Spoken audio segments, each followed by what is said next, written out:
welcome to another episode of the Blackout Tips Podcast. I'm your host, Rod, joined as always by my co-host, Karen. And we're live on a Sunday morning, ready to do some podcasting.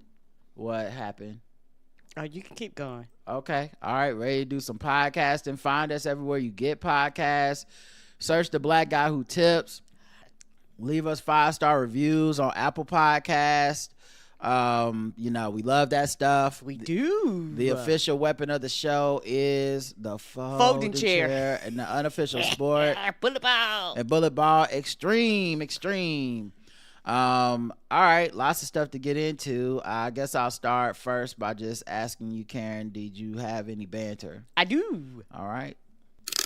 Do you have any banter? Talk to me. Do you have any banter? Talk to me. Do you have any banter? Do you have any banter? I do. Talk to me. Banter. Talk to me. Do you have any banter? I do. Banter. All right, Karen. My first banter is the Hornets season is over, but we've been since we've been going to the Hornets game. It's this older lady, and she's always cleaning, kind of by the entrance that we go in. She's like a older, smaller black lady, and she keeps her hair in a ponytail, like up in like a high ponytail, and like a one big bunch, and she has wear glasses. And every time I pass that lady, it reminds, what they call like a doppelganger, somebody look just like you. Mm-hmm. She reminds me of one of my very first babysitters. I know this might sound wild, but I have her name was Maher. She was a babysitter. She was already like old when I was like a kid. Mm-hmm. And so when my mom and them used to be at work, she used to watch me and my cousins. And when I tell you that lady looks exactly like her, like to the features and everything, she's like a split image of that lady, and it kind of makes me feel good I know it might sound wild, but it feels good to be like, oh, okay, and it kind of reminded me of a really, really good childhood memory. I have a uncle, he passed a while ago. I remember when we went to I'm gonna say Bahamas years ago. It was me and my aunts and my cousin, and we went, and it was this dude who looked just like my uncle. Like, when I tell you, from the fro to the body, look, a splitting image of that man. And we got back and we told him, we said, we found somebody look just like you. and it's wild when you see things like that kind of out in the wild sometimes. And I've even seen, and I was a smaller child, but I even seen my doppelganger. When I was younger, I had an older family member that passed, and so we went to Atlanta. And when we went to Atlanta, my aunt said we walked in the door, and her name is Bridget, and she kind of like further down the line as far as like distance and relationship. And so when I walked, everybody kept calling me Bridget. I was like, who was this Bridget? I don't get this. And they was like, you look just like her. When I looked at her, she was literally like an older split image of me. It was crazy looking somebody in the face when you go, you stop my face. And so it just made me go down kind of memory lane. Every time I look at that old lady, I get really, really good memories of my very first babysitter.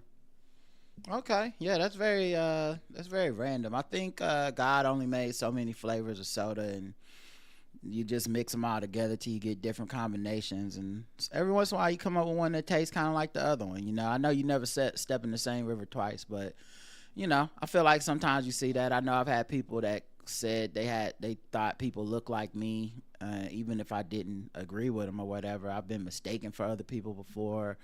There was a person I remember in high school that told me, like, man, you look just like my friend that got killed. I was like, well, that's a bummer. That your friend got killed. Mm-hmm. But I guess it could be that. Either that or it's just secret time travelers out here. You could just be your uncle came back and was like, I'm gonna do my life in the Bahamas now, and I'm not gonna tell my family. And I'm not worried about them Americans. I'm pretend not to know them. I'm gonna talk with a different accent. I'm not even really Jamaican. I'm just gonna make up Jamaican accent. Yeah, and it's kind of like keys to a car, because like you say, eventually shit gonna be too similar.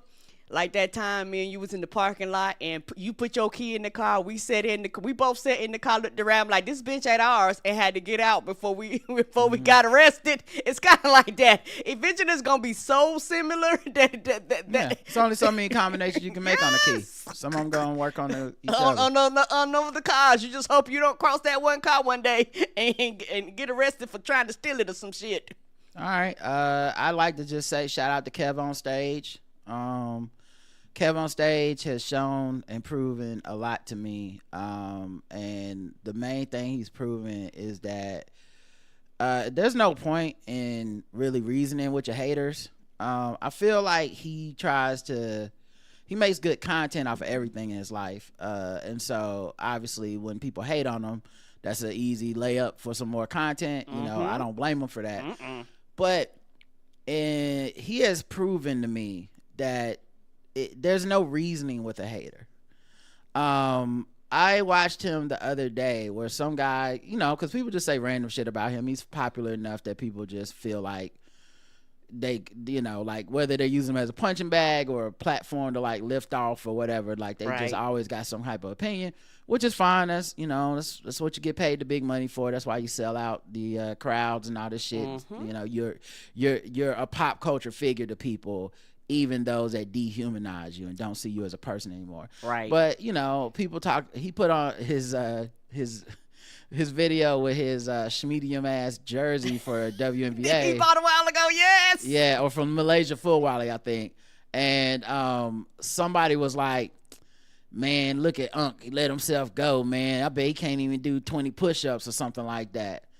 And so, you know, Kev works out. He's posted workout videos every once in a while. He posted a video himself, like bench pressing a bunch, you know, some weight, and being like, I can't do 20 push-ups, but I do this, right? And I saw like people were going back to the original hater, like, hey, you see Unc responded to you, blah, blah, blah. And then the dude was just like, man, you know, whatever, man. I turned off my notifications a long time ago. I don't care, you know, that kind of shit. And I'm like, that's fucked up. And then Kev eventually posted a video with the quote tweet, and it was Kev literally lifting, doing the 20 push-ups, you know, and you know, getting it in or whatever, and quote tweeting the guy. And when you look at the replies, the guy once again is moving the goalpost and, you know, not responding, acting, you know, like he, you know, whatever excuse it is to not just come off of it. And the thing that it makes me think about is, in addition to just the guy wanted attention, he's got a blue check mark. Yes, you know, Kev helped him go viral. I'm sure to him it's a win because he doesn't have a lot of probably integrity or whatever about it. But it was also kind of interesting because I thought there's a way to show you're not a humorless piece of shit by just being like, oh, Unc, you got me. Okay, I see you. You got the 20 in you. Oh, my bad, player. My bad. Stay up. Yes, make a joke out of it, and everybody could have kept moved right on along with their lives. Right, and instead it's just him being like, he's fat. Let's not pretend being fat isn't connected to being out of state. He let himself go. He let himself. It's so negative. There's no humanity to it. There's no humor to it because it's such a empty place to be in life. Yeah, that's a internal thing. Yeah, like you're a vapid human being. You are. Because I would understand and recognize if it was like a bit of a rapport where, yeah, you don't know this guy, but okay, he responded to you. I was talking my shit. You got me. The end. It's more of a cute exchange, if anything. We don't have to know you're just like a hating, humorless asshole. We don't need to know that. It just be like, okay, I made a joke about him. But instead it's just, I want to call this guy fat, and all that shit. So yeah, it's kind of interesting to see that. And Kev does this all the time where he just, you know, whether he's using his haters as fuel or just content, or, you know, why let them be the only ones getting content off your name? Like, I don't blame him. Yes, I mean, shit, he's trying to make a video or two every day, so I'm sure he's like, oh, cool, free video. 20 push-ups. That's an easy one today. I was going to the gym to do 20 push-ups anyway.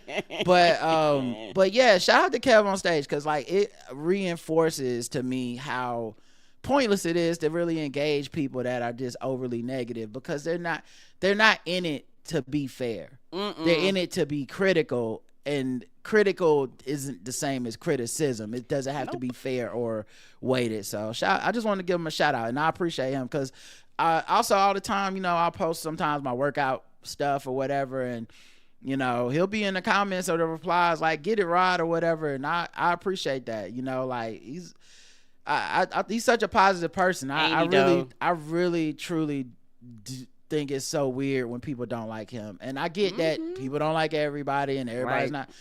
It just seemed like you got to go out of your way to find a reason to not like him. Out of your way. It just says a lot about people, and to be frank, I don't keep those people around me. Like, he's a good litmus test of like, because I'm not trying to be KevOnStage. I'm not religious like that. I'm like, it's not even to me the same Venn diagram of audience. But it just lets you know, like, oh, here's a guy who just trying to put positivity and some yucks on the timeline, and there's people that like can't stand him. Please stay away from me. Ain't that the truth? Because to me, at best, you should be like harmless, you know, or maybe you roll your eyes like dad joke, but it shouldn't be some like this nigga here. Once that started, I'm like, yeah, please stay the fuck away from me. Yeah, and there's a lot. Although I did press him because, you know, if you've been noticing lately in the zeitgeist, you supposed to check in with people in your city whenever you come to people's city. Steven Jackson checks in. NBA players check in with the gangsters if they want to gamble or do gang shit. Rappers have to check in. And I noticed KevOnStage been coming to Charlotte, North Carolina, selling out shows, and he ain't been checking in with me. And as the king of Charlotte black podcasting, oh Lord, I can't ensure that Kev is gonna stay unharmed if he just keep coming to my city without letting me know he coming through and putting, you know, $5-10 in the Venmo so I can go get some Chick-fil-A too. You think I don't want Chick-fil-A too? You got Chick-fil-A. I see you eating the Chick-fil-A. Okay, I see all them people in the crowd, all that money out there, and I'm not getting none. Okay, I see you coming through with all these, with all the Spectrum. We got the Spectrum Center here in Charlotte. Okay, I see you getting the Spectrum checks every time I turn on the TV. He do be on those Spectrum commercials. Those Spectrum checks. I know he could break me off. He could check in. So, Kev, I'm gonna need you to start checking in. The hell is wrong with next time you come to Charlotte? Not all of North Carolina, but just Charlotte specifically. And I know even if you just need a connector flight, you just gonna be here for like an hour to your next plane, I'm gonna need you to check in, player. That's it. But you cool with me, other than the checking in thing. Karen, go ahead. What the hell is wrong with you? We was going down 77, and I seen this lady in the car, and I've never seen this before in my life. Her car was goddamn bedazzled. When I tell you bedazzled, her handles was bedazzled, her bumpers were bedazzled, and them shits was shiny and just sparkly. And I was like, ma'am, if you ever get in a wreck, it's going to be really easy to find you, because sparkles are going to be all over that bitch. And they're going to be like, these are the sparkles that came off of your car, ma'am. Yeah, I saw that bedazzled car. I wonder if it's street legal. Feels like that's a true question. I mean, it's like a cool thing, but it also makes me think like, as I want, like, if the person, what race were they and all that stuff, because I'm always like, man, any reason to pull me over, I don't want to do. Don't want to do it. Like, it was a thing going around at Christmas was people was having Christmas lights on their car. Which was weird, yes. Yeah, I thought it was cool. I liked it. I mean, I thought it was cool. I didn't think it was weird, but as a black person, I'm like, I'm not even taking the chance. It just seemed like a reason for them to be like, sir, you know why I pulled you over? Is Because you're lighting up like a Christmas tree. And you roll down the window and the fucking, my music is on. It's like up on the rooftop, click, click, click. And they're like, she got a gun, pow, pow, pow. So fa la la la la this. No, thank you. It just felt like not a good thing to do, but yeah. Ja Morant is in trouble for doing celebrations. He got in trouble because, obviously, his history. He's an NBA player. He got videos on Instagram Live where he was playing around with guns and he got suspended that year. He was crashing out. It was very reckless and irresponsible. No one got hurt, but he had done some stuff off the court. He beat up a kid during a pickup game. He supposedly threatened a kid during his sister's basketball game or something like that. Then, of course, he's drinking in a strip club. He's playing with a gun in a strip club. He's in the car on Instagram Live, his friend's Instagram Live. He pulls out a gun out of nowhere on that. So he starts doing gun gestures in the games this year, and the league hits him with a fine after warning him to not do it. And so he comes back and he does a grenade celebration. We were at the game where he broke out the grenade celebration. The first grenade celebration, we saw it. He fucking hit a shot, pulls the pin on a grenade. He's miming it, pantomiming it, throws it into the crowd explodes. Everybody's like, oh wow, boom. And then of course the ripples around the crowd start going because we're all like, is this motherfucker finna get suspended, fined? Like, what's gonna happen to him? Everybody was looking around like, what? Well, he didn't get suspended. He didn't get fined. He's done the grenade celebration now 2-3 more times. And I understand how people feel about, he's towing the line, and there's a lot of people that want to smack down and with the commissioner because he's thumbing his eye in the face of the commissioner. When they asked him about it, he said, it's not a grenade celebration. It's me throwing my words out and blocking my ears, because he blocks his ears like when you hear a grenade explode. I'm blocking my ears because I'm not letting in what people are saying about me, blah, blah. He's lying. It's obviously a grenade celebration. But I'm for it. I like the grenade celebration. The grenade celebration to me is not the problem. I don't think he's actually going to go around playing with grenades. Now, this could change. He could be on Instagram Live, pull out a grenade, and I'll be like, suspend this nigga. Right. He pull out a real pen, and you be like, oh no. As of right now, I find this celebration to be adorable. And if anything, he's not going far enough. I need Ja Morant to get into his interpretive mime bag, okay? We are not done.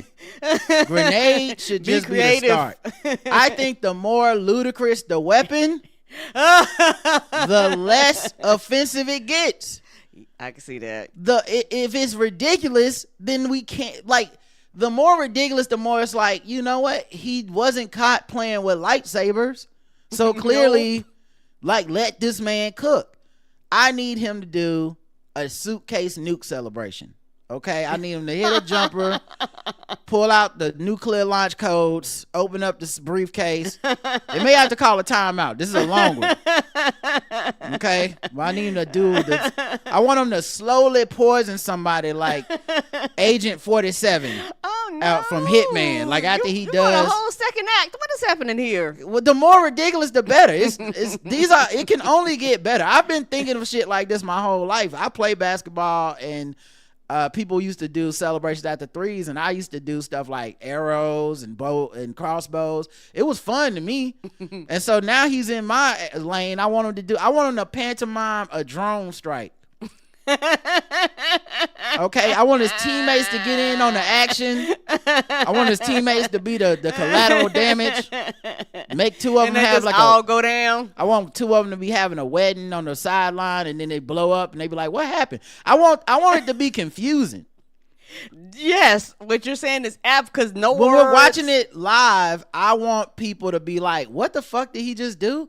And then later on, us to put it together on Twitter like, oh, see, this is, you see how he holding his hands like a video game controller? That's actually how you control a drone. And you see his teammates over there, they getting married. And then you see one of them is the priest. He's reading the vows, and then they explode on the sideline. So that's the drone strike hitting a wedding and killing like the top leader of Al Qaeda, but also by collateral damage killing some other people, which created more terrorists. It's really something to think about.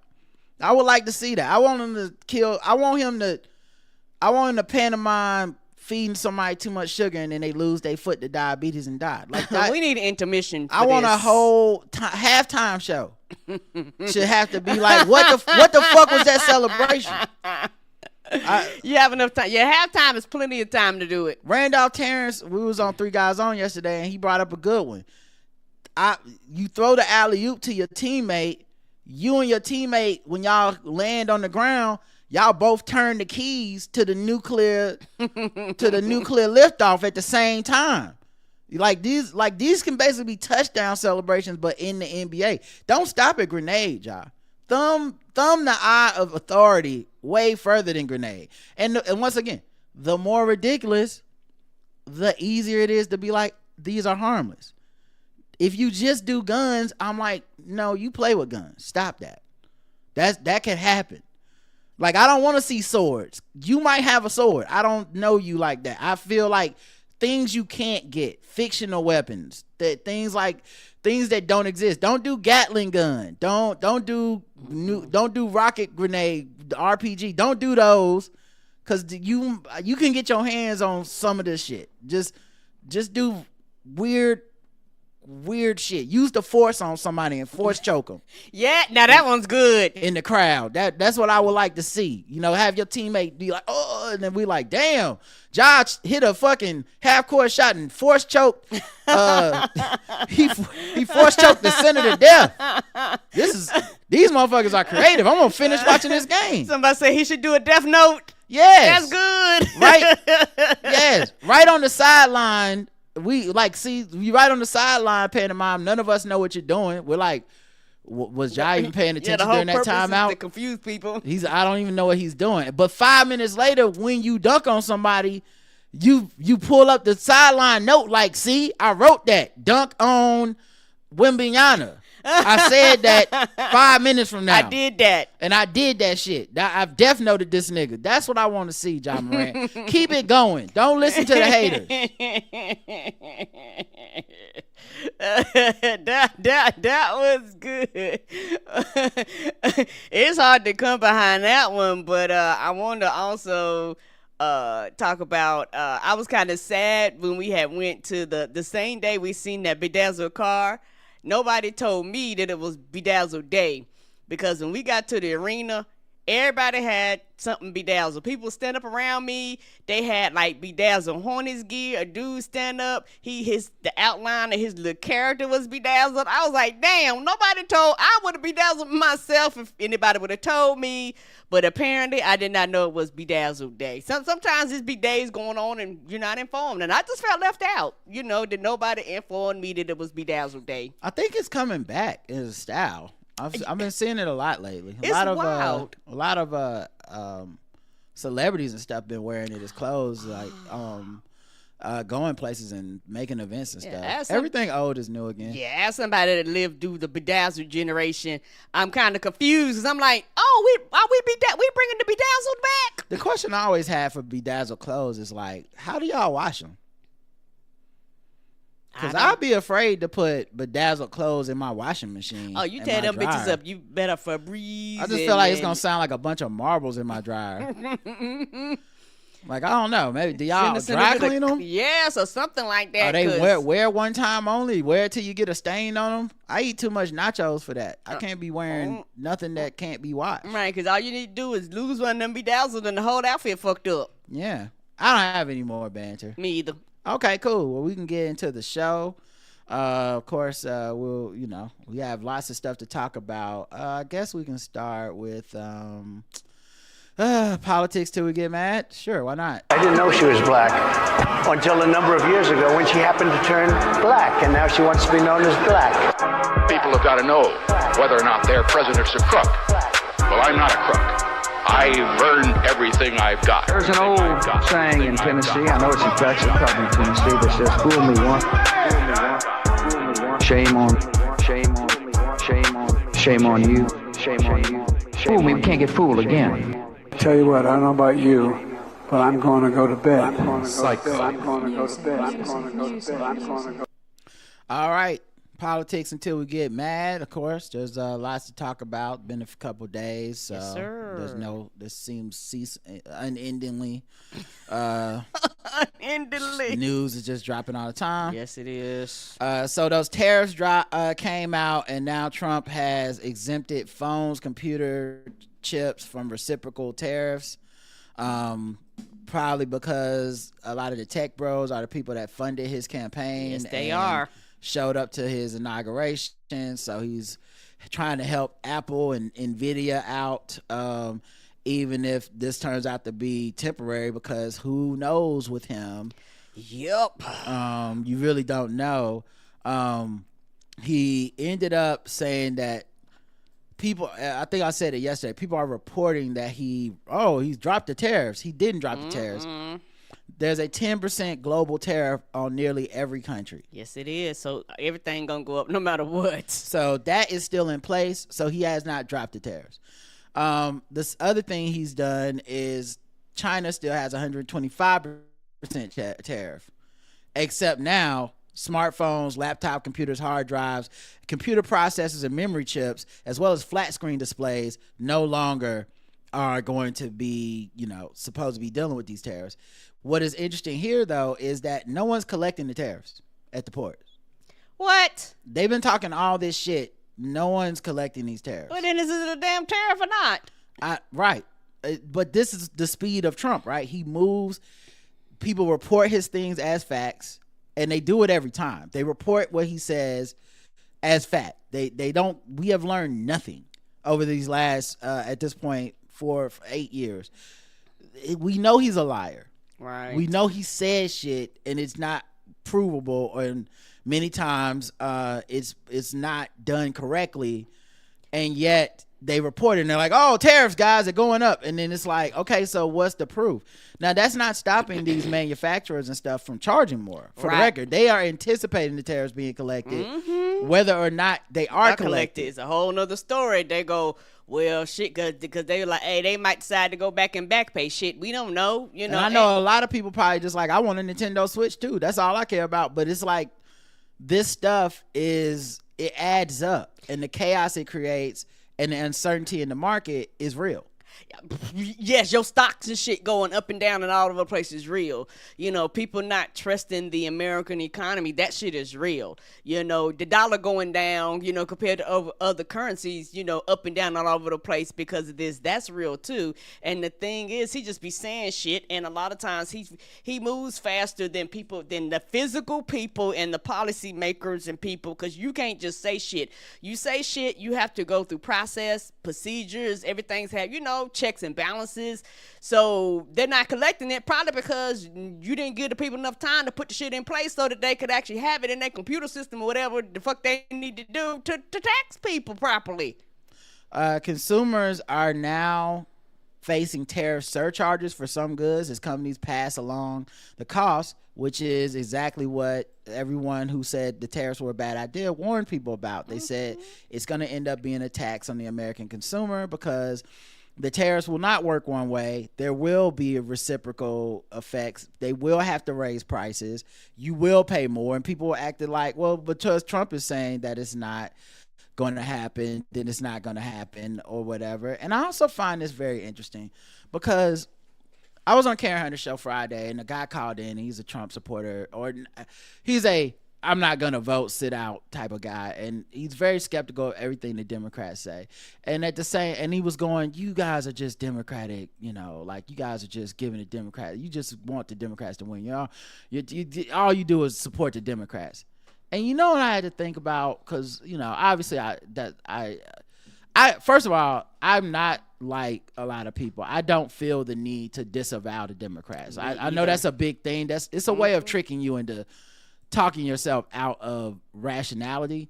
Agreed. Objectivity is not looking at the Democrats, looking at the Republican and going, I'm somewhere between these two.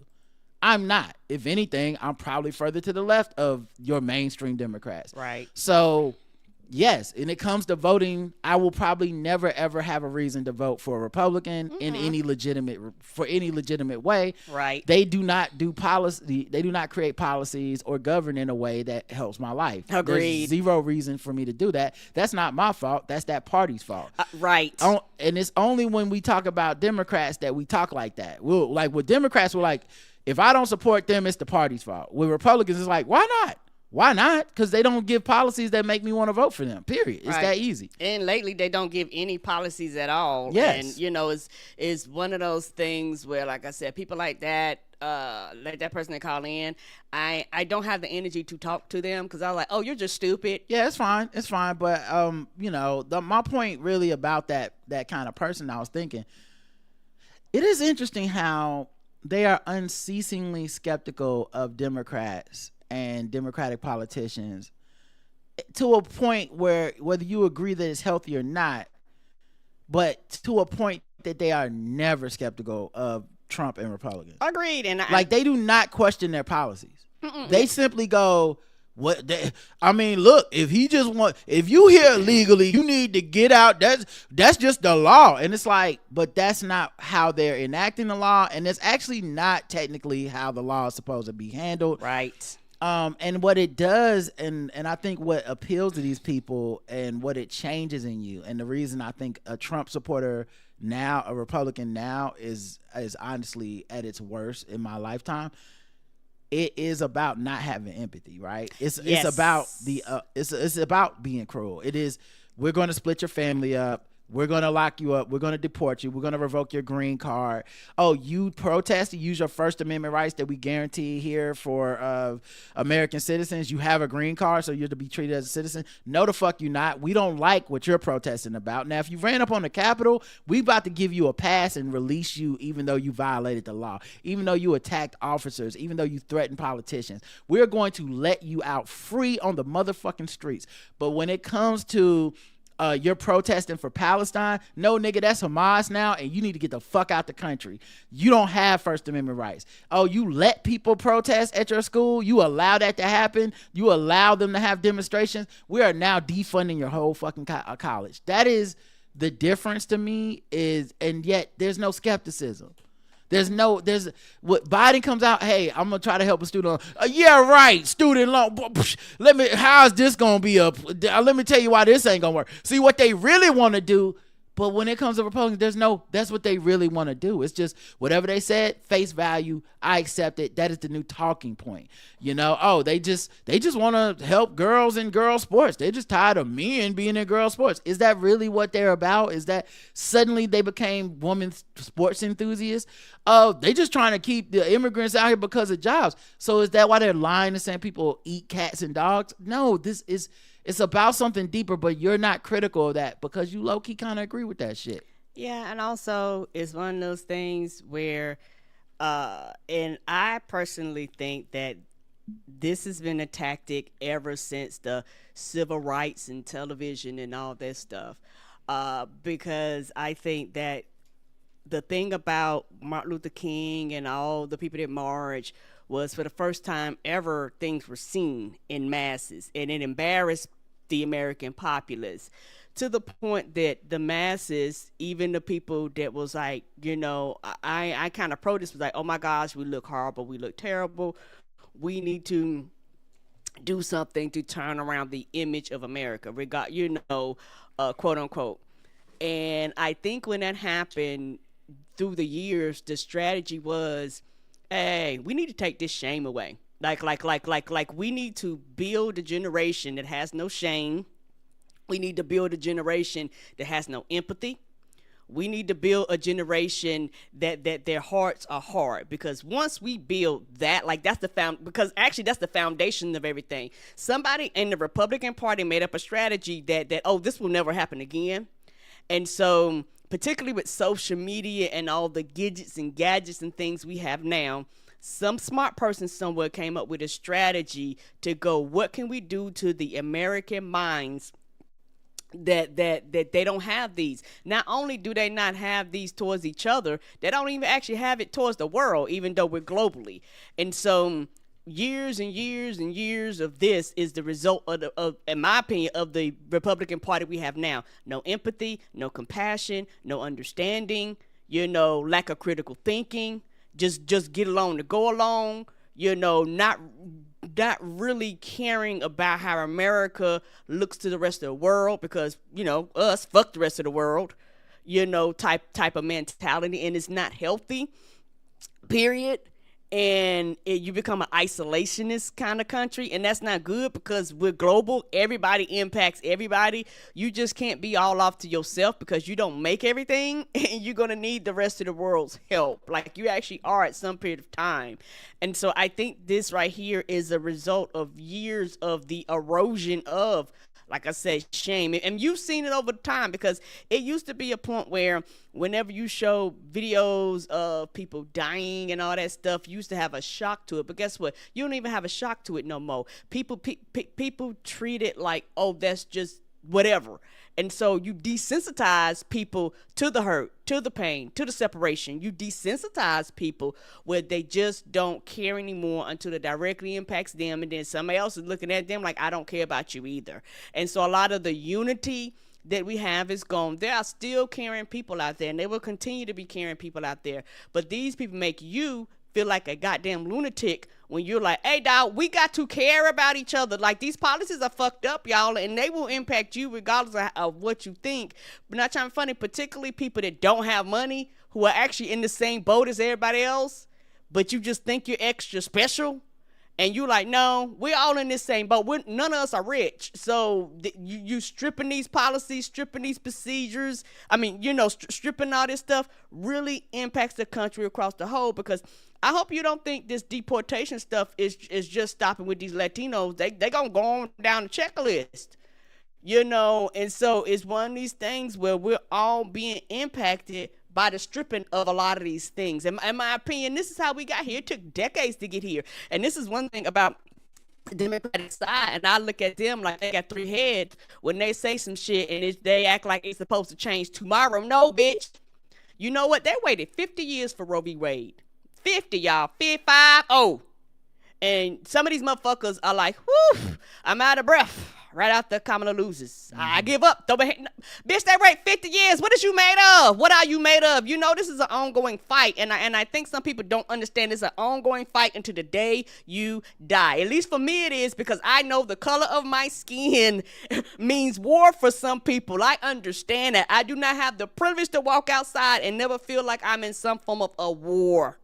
I would even say it's not even necessarily that they've been like eroding these values. I would say these are their real core values. Yes. And the facade is what eroded away, because if you look at what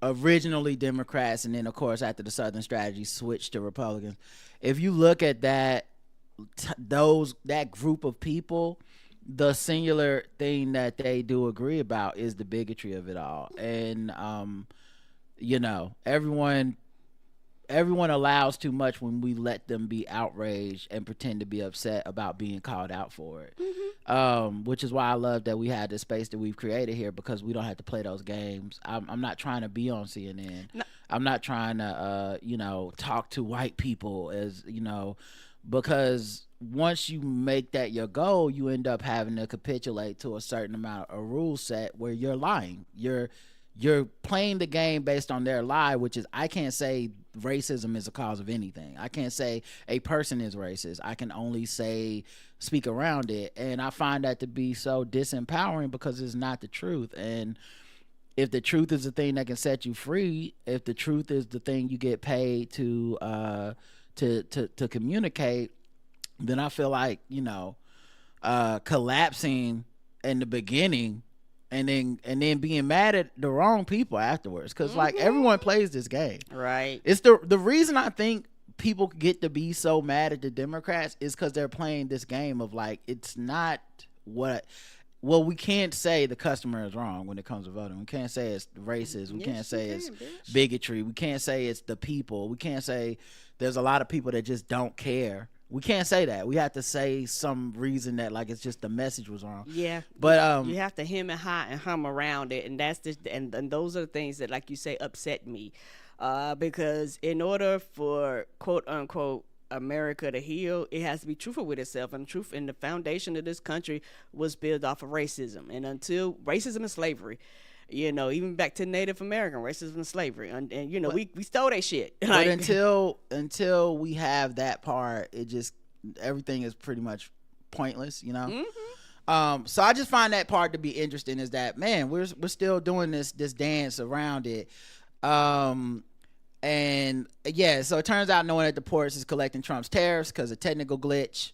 And because it was charging, like it wasn't letting people use the code to be exempt from the tariffs, so the issue needs to be reviewed. So as a result, they had to exempt everybody from the tariffs. And the IT people was like, "Hey, we can't code that yet." And they probably fired the people that's job is to code it. Who knows what the fuck they did? Right. This is not real. Right. They was like, bitch, I just came into work and I'm supposed to put the code in today? That don't make sense. Trump attacks immigrants in a post to Truth Social. And I'll read the post to you, and you tell me what stands out to you. Mm-hmm. This month, we recognize National Sexual Assault Awareness and Prevention Month by ending the unfathomable human abuse committed under open border policies. One of the leading causes of sexual violence over the last 4 years has been the invasion of illegal aliens at our southern border. In a treasonous act of betrayal against the American people, the previous administration unleashed an army of gangs and criminal aliens from the darkest and most dangerous corners of the world, causing a dramatic increase of sexual violence in our neighborhoods and communities. These reckless policies empower some of the most depraved people on the planet to exploit women and children in the most vicious ways imaginable. Donald Trump, convicted of sexual offenses. Donald Trump. Friend of Epstein, Donald Trump. And this is, and there's a thing that happens here, right? When you hear people who question, like, why are y'all always on the Democrat side, shit like that, they say stuff like, look, man, nobody wants to have completely open borders. What the fuck? Like, why can't you and the Democrats see that? There is never and has never been an open border. Not under Democrats or Republicans. Yeah, people can't just roll over here. And not just that, if we're talking about deportations, Obama did more, Biden did more. Right. So this is why the politicians end up being stuck. Because on the one side, you have their own constituents who are like, you guys are deporting too many people and fuck y'all for that. And then on the other side, you got Republicans who are just lying and going, no, it's an open border, which causes the politicians to be like, no, we need to show people that we do take the border seriously. That's why they go hard on it. And it's a real issue that people vote about. Border security is real. Like, you might not like it, whatever, but your pie in the sky Twitter timeline is not the reality that people who live near the border have to deal with. Whether they live near there or not, it's not what they're voting on. Right. They're voting on this. But the problem is, when you're talking about Republicans, reality don't matter. So why I say what I said earlier about how people are uncritical of Trump, how many people, as a detraction to like why Democrats aren't good, will simply say they believe in open borders. They don't. Reality matters here. Taking the time to point that out matters. Most people don't. So you start fighting on the principles of, well, look, man, people are, if they come here legally, but they're good people and they work hard, that is true. But that's not the point. This is not happening. There's not an open border. You can't just come on in the country. It's not ollie ollie oxen free. And yet at the same time, what is the main crux of this statement? The dark people are rapists and they are coming here to rape and kill us. It's National Sexual Assault Awareness and Prevention Month. A man who has been convicted in court is telling you, yeah, the problem is these illegal aliens. They not doing it the right way. Not the American way. Not my way. That's who you need to be afraid of. And so many people are willing to be afraid of the other that they give him a pass. Right. When statistically, probably here in the United States, most sexual assault victims are not these people. These people that he's talking about aren't jumping across the border by the millions and running out and raping people. What are we talking about here? Most people that you come in contact, like I said, particularly women, is somebody that's close to you, and odds are, high probability they're going to be an American citizen. What are we talking about? Yeah, it doesn't have to be true if it's him. Right. And the people that give him the benefit of the doubt but never give Democrats the benefit of the doubt, I don't understand them. Because they'll be highly critical. Like, there's still people that question Joe Biden's mental acumen to this day that do not question Trump's. Or just find it to be funny, but just like a fact of life. Like, hey, it's fucked up, but what are we gonna do? Like, it's not the deal breaker. They're not, the New York Times isn't writing article after article after article about how this man can't be in charge of shit. Right. It just doesn't matter. And they expect the rest of us to act like we don't see that that's an unfair playing field. And like it's not damaging. You're already losing the battle when you treat it as not such. Right. And also, you act like I'm the problem for saying that you're not doing your job.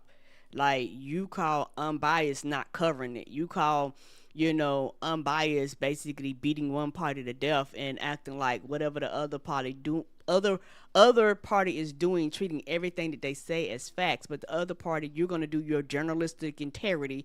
You're going to research. You're going to fact check. You're going to you're going to do all that and come back with all types of stats and statistics. But when it comes to the other side, that work isn't done all the time or like it should be done, and the critiques aren't the same. But you're going to look me in my eye and tell me that you have journalistic integrity and tell me that we are doing our job to the American people when I see the bias. Like I'm not crazy. I'm not a lunatic.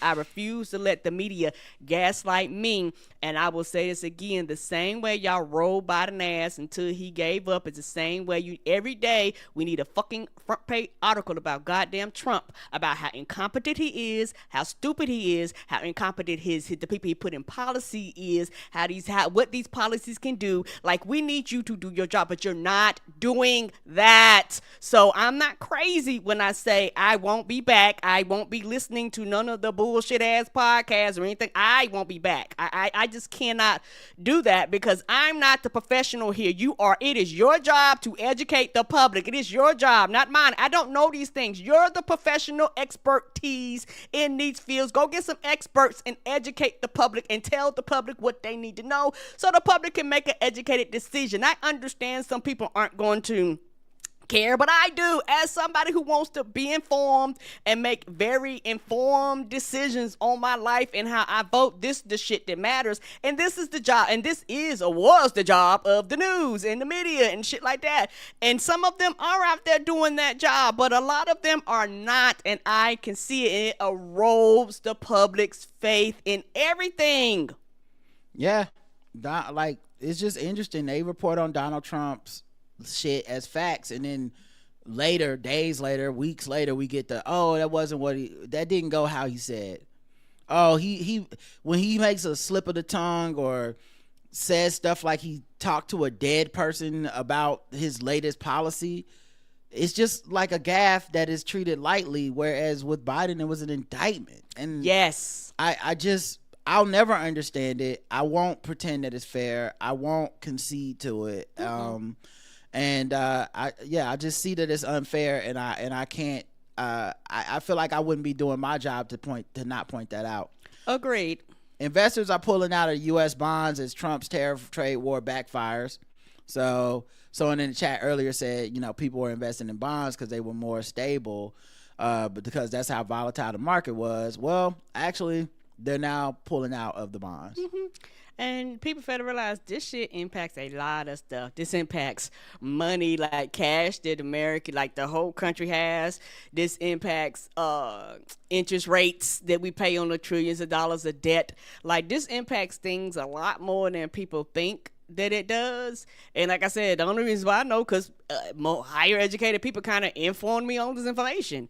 And so it's one of those things when people yada yada yada yada past that, this is going to impact a lot of people 401ks, because in my opinion, Because jobs did not want to pay people like they should, they told you to take your retirement and invest it in 401ks instead of doing the traditional, hey, we match it and blah blah blah blah blah, and keeping it out of this market that's up and down and all over the place. To take the personal responsibilities off of the companies, everybody's like, hey, throw it in stocks, 401k, nothing ever happened to your money. And now people's stocks are all over the place and shit like this, and you people are going, hey dog, like this is the money that you told me I could retire off of, and now I don't know, and it causes people to panic.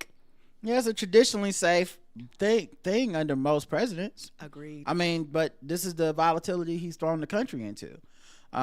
This is what happens when you go through recessions. This is just a forced recession. It's his policies that are causing it. No one needs to be suffering financially right now. He's decided that they will, because that's his will. Yeah. And because people will go along with it and defend it and treat it as if he is in good faith doing these things, and like, oh, these just happen to be the side effects. And when he goes, oh, you guys are going to suffer for a little bit, but it'll be okay. When he's telling people legitimately things that we have in the past considered stock manipulation and invest now, we're treating it like it's not serious. You know, I feel like between the crypto market and so all that stuff that happened in the pandemic with like people playing around with GameStop stock and all this stuff, it really normalized malfeasance. Stuff that Martha Stewart went to jail for, right, is now how the president of the United States just moves on a random Tuesday. Right, and also it's one of those things where you look at the shit that he's doing, particularly with the tariffs, and everybody, I remember, y'all remember the day of or the next day, motherfuckers lost their jobs almost instantly. Guess what? Them people ain't gonna get them jobs back regardless of the tariffs. Yeah. Like these are people that's gonna be directly impacted that aren't gonna get it, because people go like, we're not hiring them back because we don't know what the fuck Trump gonna do. The unpredictability of it is gonna cause companies. You gotta stay lean right now. Yes, because as a company and personally in your life, you gotta stay lean right now, because you can't be banking on another financial windfall at any point, because you just don't know. It's got to be, what's the least amount of people, what's the least amount of cost I can get through life with, because I don't know what the next check is going to look like and what the next policy is going to look like. Agreed. But yeah, so when people sell off bonds, it really means that they don't have trust in the country and the financial market. Mm-hmm. Tesla halts Model S and X orders in China after heavy tariff hits U.S. imports, which is why Elon Musk was on, Twitter talking bad about the tariffs now. Mm-hmm. As if he couldn't, anyway, fuck Tesla and fuck Elon Musk, but it's funny whenever the leopard eats their face, something they thought they can control. Okay. Right. It really feels like Jurassic Park. Mm-hmm. How they were like, we need to combine the DNA of 27 different dangerous animals into this dinosaur. It got out the cage. Whoops. Well, we maybe shouldn't have, crossbred it with the DNA of the guys from Ocean's 11. Right. Because it broke out of his cage. It figured out the code, and now it's doing a fucking pump and dump stock market crypto scheme. And we don't know why would we put that DNA in there. You keep making it, we made it so it could turn invisible and make its heat in its body regulate the temperature. And they can also understand English. Like, why?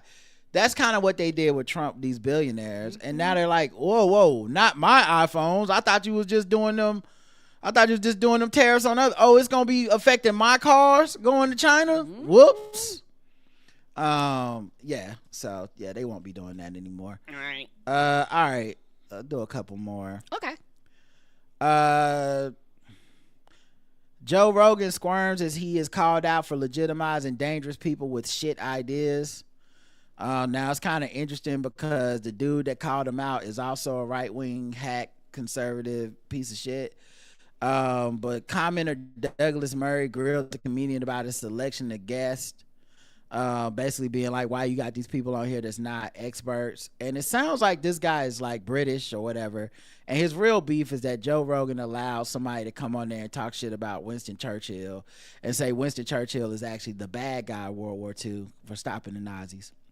And he's like, that's irresponsible for you to allow people like that to say shit like that. Not the other shit. They're not experts. Okay. And you got comedians on here pretending to be like international policy experts, and they're just talking shit, and you're not doing a good job, blah blah blah.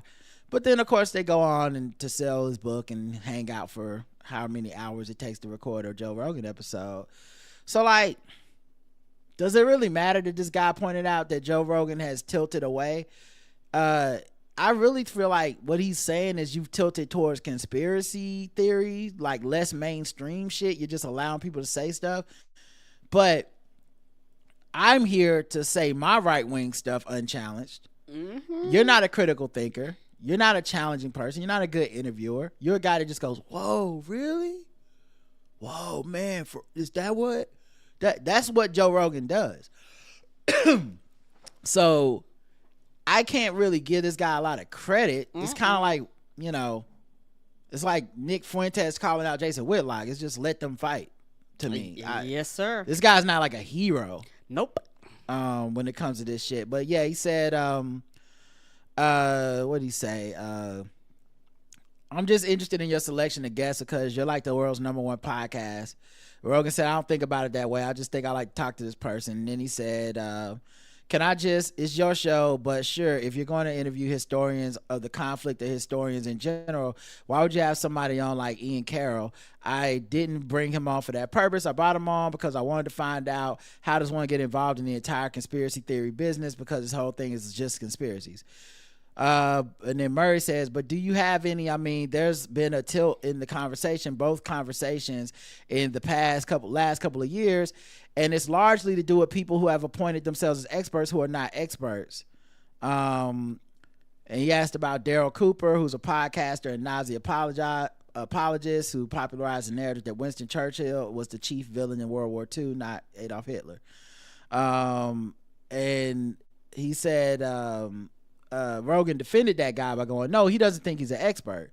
And the guy said, and then there's another dude named Dave Smith or something like that, that's Joe Rogan's buddy that be on the podcast, who's a comedian but also dabbles as the expert on Middle Eastern affairs now. He says, in fact, everyone else is always calling him an expert. He's just like, I'm a history guy. But Murray said it's pretty hard to listen to somebody who says, I don't know what I'm talking about, but now I'm going to talk. Or I'm not capable of debating this historian, but I'm just going to tell you what I think. And that's the thing. It is there for uncritical thought. That's the Rogan experience. Mm-hmm. So it's not, and he will never take responsibility for how big his platform is or what he allows on his platform. Even because it enriches him to be that way. We have rewarded him for being this guy, being uncritical. And we have acted like his thumb's not on the scale. But just like even last year, right? What did people come out of the election saying? We need a Joe Rogan for the left. Why can't we get a left Joe Rogan, guys? That's what we really need. You know what? Kamala Harris should have went on Rogan. And you find out Kamala Harris and them tried to go on Rogan. Rogan kept moving the goalposts till it was basically untenable for her to be there. But he found a way to get J.D. Vance, Elon Musk, and Donald Trump on his show. Yes, he did. And then they showed up together at the MMA event. Like, this is... But we treat him... at the inauguration. But we treat Joe Rogan like an impartial actor. He's not. Because he says, I'm just a comedian, man. I'm just asking questions. We are just asking questions into apocalypse. That's basically what happens with this guy. And he has picked a side. He's just not courageous enough to fucking come out and say it with his full chest. Mm-hmm. So, because he knows what it means. That. Yeah. He just gets he's now going to do a thing, I'm sure, where he acts appalled when Trump, or not even appalled, confused, when Trump does all the evil shit that people have been saying he's going to do. Mm-hmm. Wow, so they're just deporting this guy? That doesn't seem right? He had a green card? Is that what they're saying? Do we really understand what's going on, man? Well, I wouldn't deport him if it was me. Right, but you support the guy who does. and you let them come in there and tell you any fucking thing to your face. Yes, you will. And you will act like it's not, like we're the ones just tripping. But yeah, people was sharing it like, oh, they called them out, but it's like, did they really? Did they really? And then the last one, Bill Maher met up with Trump. He went to the White House. It makes sense. Yeah. It's kind of like the G20 movie I just watched. It's ridiculous but predictable, and except I'm not entertained. So Bill Maher went to go see Trump, and then he did a monologue, like a 17-minute monologue or whatever, on his real-time talk show, where he essentially just praises Trump. Like he gives him a little bit of criticism, but just enough to like a roast. How you chide a person, but it actually makes the person more appealing because they're allowing you to chide them in a way. And the shield that Bill Maher has become for the right wing is something I predicted and saw many years ago, when people probably thought I was being a little too tough on him, and I was like, no, I'm not. I know this. And what is funny about that right wing spirit like that, it is a gateway. It is a slippery slope. Bill Maher is a great example of how you can watch someone in real time. Right. Didn't Trump sue him?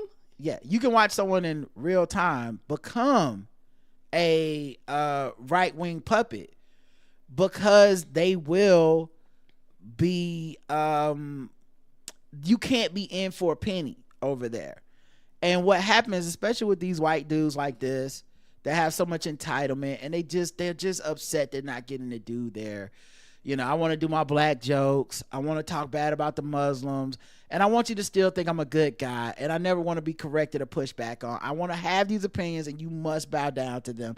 And anytime you push back on me from the left, I'm going to say that is a huge problem, and I can't even sit with you. I don't even want to be at your table. Meanwhile, you were sued by Donald Trump for making jokes about him. Mm-hmm. Meanwhile, there are plenty of Republicans that considered him persona non grata back in the day, that would not come on his show and stuff. But that's not a character flaw in them. That's fine for him. He'll move further to the right to go meet them there.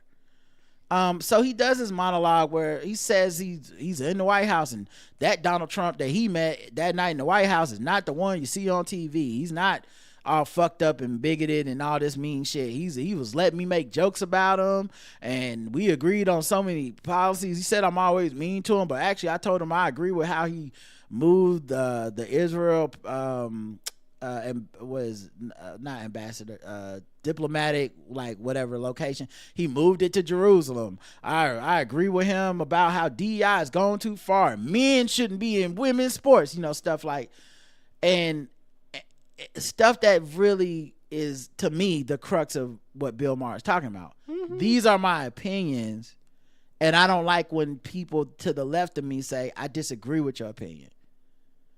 But I'll allow Trump to disagree with, to the point of suing me, and suck his fucking dick on stage in front of all of you, and tell you he was nice to me privately. So that means a lot to me, and me, right? It's all about me. He was nice to me. He don't hit me. Now, when he's on that stage and he's saying all that racist shit, he's just playing the character. But man, it was relief to find out he's not really like that. To which I would say that is fucking terrifying that he's not really like that. Right. That is fucking terrifying. It's worse if it's an act.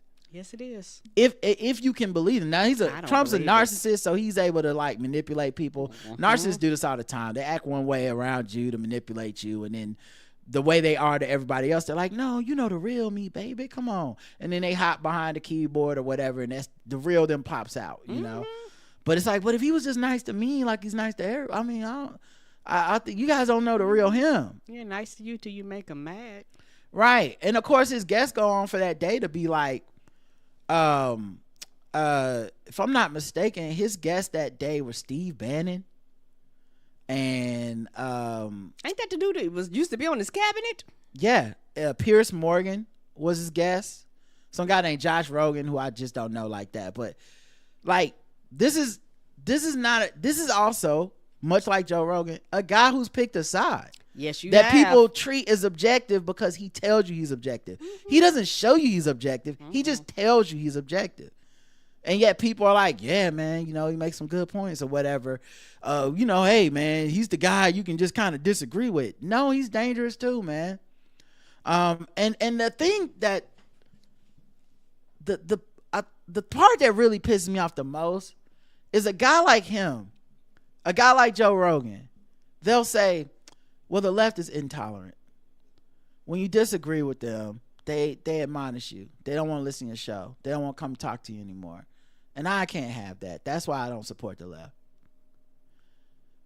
Donald Trump is violating people's civil rights and kicking them out of the motherfucking country. Right. He is using the actual power of the state to squash down people's First Amendment rights. The real First Amendments that everybody holler out, oh, you hurt my feelings. Oh, you don't agree with me. Oh, you free speech absolutionists. Right. Don't even know what the fuck it means. Are supposed to be against this. Yes. This is your moment to shine. You are failing the moment because you are on the side of the state that is overexerting its bounds. Right. Part of his thing was, I wouldn't feel free to joke around with Joe Biden or Kamala Harris and Joe Biden and Barack Obama like that. Who the fuck cares if you can joke around with them or not? You wouldn't feel a way. First of all, you could, because you have shit on those motherfuckers constantly on your show. Yes, you have. They don't mention you. They don't sue you. No one comes after you. People just don't like you because they feel that those jokes are incongruent and hypocritical for the most part. Right. With the way that you capitulate to the right for so many people. You know, this whole thing that, well, the Democrats don't fight hard enough. As I sit down with Steve fucking Bannon, as you're sitting down with Piers Morgan, you don't fight. You sit there and pat them on the back and key with them.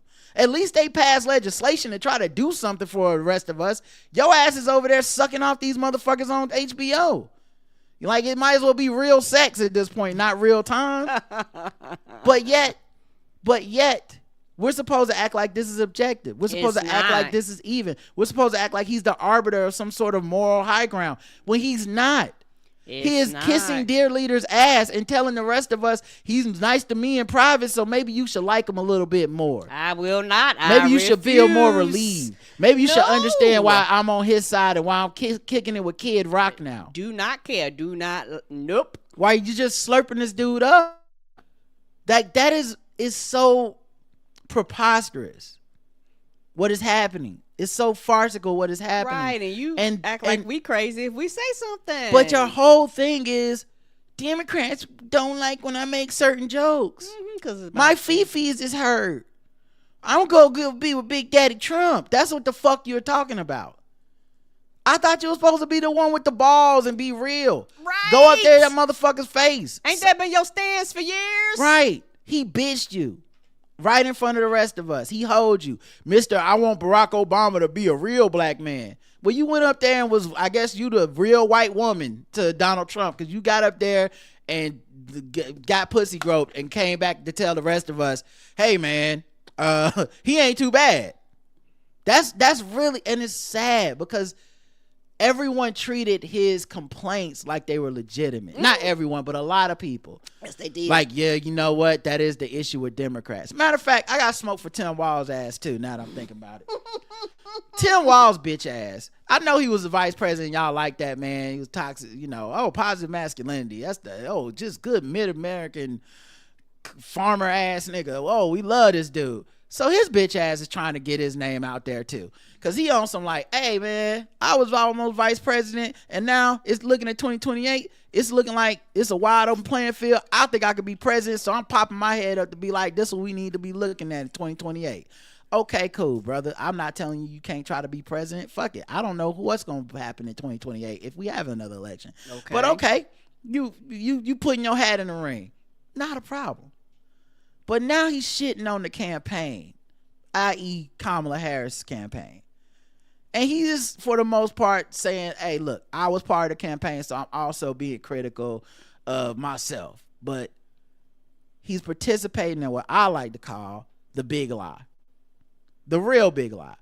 A lot of people think the big lie is the Democrats stole the election from Donald Trump. That's the big lie. Don't believe it. Okay, cool. That's not the big lie to me. That's actually a little lie.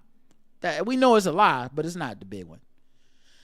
The big lie is that white America doesn't want Donald Trump and that they've been tricked into voting against what they truly believe. They have not. This is what they wanted. This is what they want.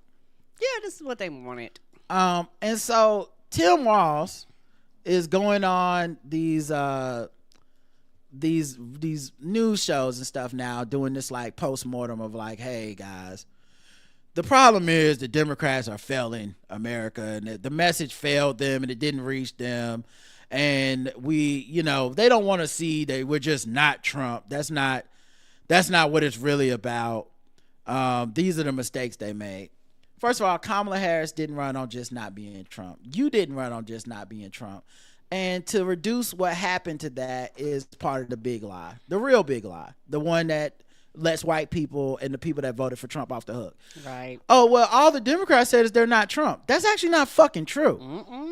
Kamala Harris spent a lot of time promoting policies.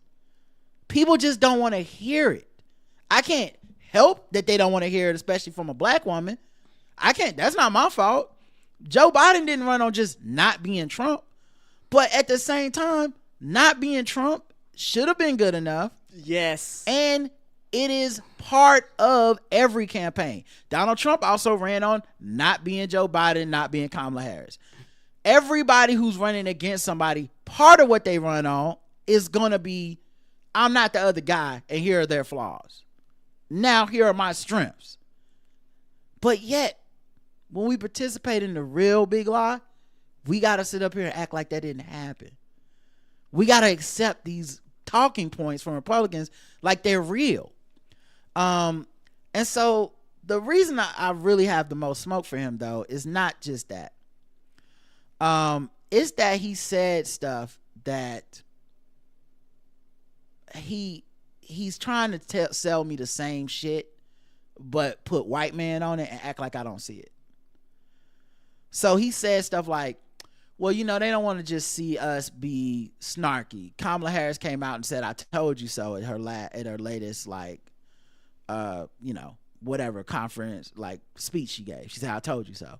And everybody cheered because they was like, she did tell us so. And it sucks. And it's only been 2-3 months. And if it's the fucking worst, and everything you said about this nigga has been true. But apparently she don't get to say that.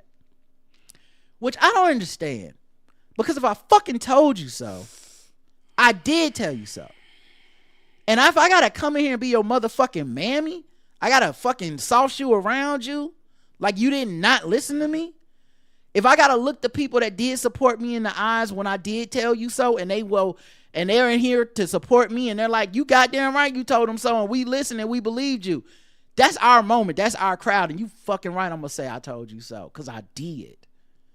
And if that's off limits, I don't want to be your fucking president. I'm going to be fine. I'm Kamala Harris. I'm going to be all right anyway. I've been fine my whole life. Figuratively and literally. I'll be okay. Y'all the niggas that needed my help. Right. That's the real truth. Right. Not the other way around. What about that? Don't people understand? This man got y'all eggs costing as much, more now than ever, actually. Ever. So all that to say, when you're looking at Tim Walz and he's saying, well, nah, don't be we're not gonna get through this by being snarky and saying we told you so. We gotta give these people something else to believe in and all this shit. And at the same time, though, he said they held him back from being the guy who's talked about the couches, that Vance fucked the couch. Being the guy that called them weirdos. He said they reined that in and they played it too safe and all this shit. And they wouldn't let him be him, really. Okay. You say that's wrong. That they should have allowed you to take shots. Well, she's taking shots. That's what she just did. You're like, not that way. Not that way. And so what are you offering as a solution now? You're offering us what you did during the vice presidential debate. Well, you sat up there with J.D. Vance and you act like y'all were fucking friends. Like y'all were going to go have a beer after the fucking thing. A man that was calling immigrants, lying on immigrants. A man who lied and said, I didn't think we'd be fact checking. And you sat up there and act like that was your motherfucking buddy. Like that was your friend. Like that fucking coward is your guy. And you're trying to bring me this conciliatory, I'm going to be friends with both sides. That's your solution. So how can you tell me the campaign was wrong when you're doubling down on it? The campaign is not making you do anything right now. You're out here saying whatever you want to say. And what you're telling me is actually the campaign telling me we need to be president for everybody and we need to stop being snarky and we need to reel it in. That's what you're doing now. So you're not, whatever this, the real me was, that nigga's a weirdo and we lost because they wouldn't let me say that. I don't know. This seemed like no one's making you say anything now, and now suddenly you want to be Mr. Let's come together. I think sometimes we're a little too much. We're a little bit too much. You know, you should be ashamed for being successful. So I guess trying to say people. He said, I think especially with the Latino community, immigrant community, these are people driven to succeed. That's the American dream. Saying that Joe Biden's outreach to American Latino citizens was not like, he wasn't able to outreach to them. So that's our fault because we're making them feel ashamed for being successful. What? I think we have to understand how do we articulate that we're better for that. It's obviously self-evident now that for folks in Gaza, Donald Trump's not going to be the one to help them. We got to make sure that they believe that we would have been. What more could you have fucking said? It is what it is, dog. I knew you would be better for Gaza. Stop. Once again, this the real big lie. We can't have a better society that we can't tell the truth. Because the truth is, for Tim Walz as well, is you did tell him so. That's it. You did tell him so. You were right. And right now is the time to be like, we were right. We're going to continue being right for a while. You need to get with the people who are right and stay away from the motherfucking liars. We need to stop treating these people and coddling them like this doesn't mean anything when they keep choosing this shit over and over. So yeah, I find him to be disappointing in the wake of the outcome of the election. Just in that I feel like he's not telling the truth either. This is somewhat frustrating to me, because she picked you, and nobody, I wouldn't have known who the fuck you was until you became her vice president. And they picked you because you were supposed to be safe. Because they knew in America nobody wanted to vote for a black woman and a gay vice president, or a black woman and a non-white man vice president, or two black women. Oh God, no. 2 women. You couldn't put Big Gretch on that ticket. You know, it's feckless is how he sounds to me. And it's disappointing ultimately. Mm-hmm. Because I told you so is true. And if we can't talk about true, then we can't really have whatever improvement is supposed to come out of true. Right. And also the thing is, her and Hillary Clinton, particularly those two, they, out of anybody else, they have the right to say I told you so until the day they leave this earth, in my opinion, because they both were right and they were both right about the same man. Right. And I think that there's nothing wrong with that. I don't have a problem with that. And for you to be her vice president and to say that is insulting to her. Yeah. And not trying to, I'm keeping, like, that's why I say insulting to her and her whole candidacy run. And it's not like he's offering some solutions. It's the same shit. Here's some criticisms. Okay, so what should we do to communicate this? I'm not saying I have the answers, because you don't. You just have a bunch of shit to say. The same shit that everyone's saying That doesn't mean anything. Come back when you're ready to say the real truth. Right. Like, because I would even accept if he came back and said, actually, I think these people are fucked up not electing us, and I don't know what to tell them because we told them what we could and they didn't believe us. And that's a better answer. They believe Donald Trump and he's a liar, and so I don't know what you do when people want to believe a liar. I would accept that because it's the fucking truth. We just, look, somehow Donald Trump reached them. I don't know how, but we got it. I know how. He was like, brown people are the problem, trans people are the problem, gay people are the problem, black people are the problem. That's how the fuck he reached them. And no, you don't have an answer for that, because if you come out there and say that shit, we'll burn this motherfucker down, because you do need our votes. So you don't get to be playing in those pools. And I don't want to hear you have a beer with J.D. Vance after the shit either. Like, be the man you claim to be. That's what I want you to do. All right, I'm mad. You mad? Oh, one more thing I would like to say too, and then we can move on. I gotta wrap up I got a phone call, but go ahead. Okay. You got time? Go ahead. Okay, I'm gonna take long. And also, I think the thing that frustrates me the most: would you have said this if this was a man? And these are the things as a woman I begin to question things like that. Would you say it, if she wouldn't have been a black woman? Honestly, Karen, at this point, I really wish Biden had stayed in just for, not because I'm like he would have won, but if he would have lost, I would love to see if Tim Walz would have taken this approach, because I think Agreed. He might have. I'm not saying he wouldn't have, but it comes off different knowing that this white man was second in charge to a black woman who plucked him out of fucking nowhere. We didn't even know his goddamn name until he was picked. Agreed. I to now throw it all at her feet, even with him being like, I was on the ticket too. We know what you're doing. You're throwing it at her feet. People are not going to say Tim Walz fucked up. They're going to say Kamala Harris fucked up. Agreed. And I do wonder, for the thought experiment, how it would land if it was Biden's feet. Maybe he could take it because he's a white man. But at this point, it feels even more kicking a person when they're down. Yeah. Especially with her saying, I told you so, and you being like, that's the wrong message. Yeah. And well, what's your fucking message? I don't know. Then shut the fuck up. Right. And one more thing that I let you go. And also, I think the thing that irritates me, and we will see, it's going to be interesting when it comes like time to for the Democratic Party for us to vote and put up our candidate. Because everybody's gonna be mealy mouth like this, because actually, people better realize this right here is going to be everybody's fucking message. They're not gonna talk about gays. They're not gonna talk about blacks. They're not gonna talk about DEI. They're not gonna talk about shit, y'all. Mark my word. They learned their lesson. They gonna stay away from every motherfucking thing. This shit is gonna be so goddamn bland and boring, and everybody's gonna be white, and we gonna end up with a white man. They gonna cancel out all the women. Child.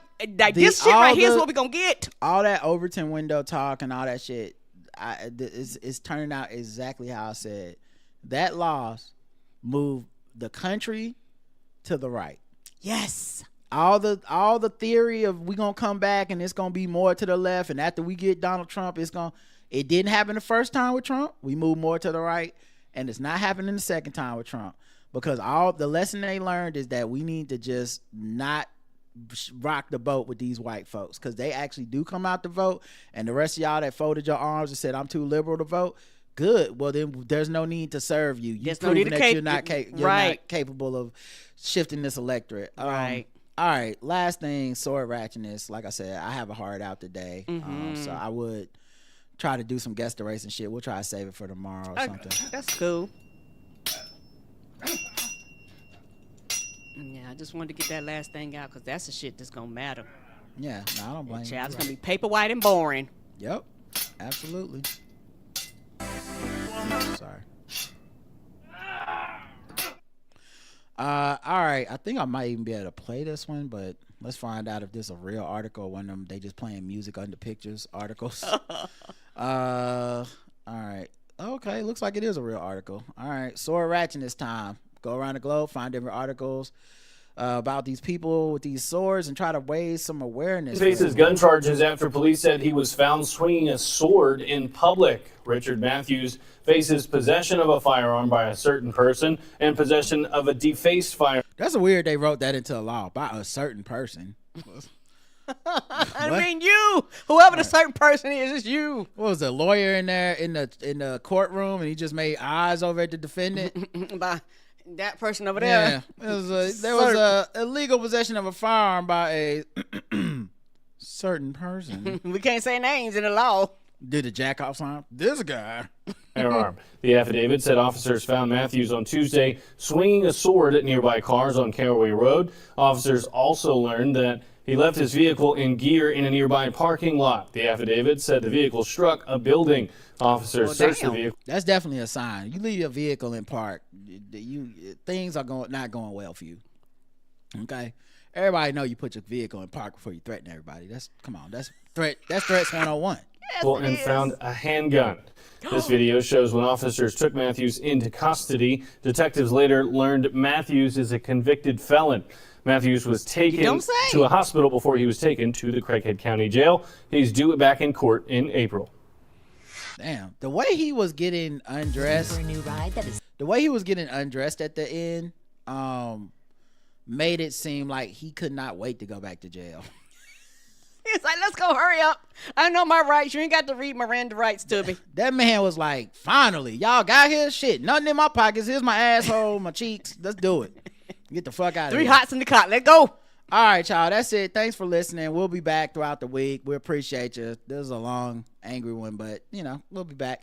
Until next time, I love you. I love you too. Mwah. Bye. Bye, everybody.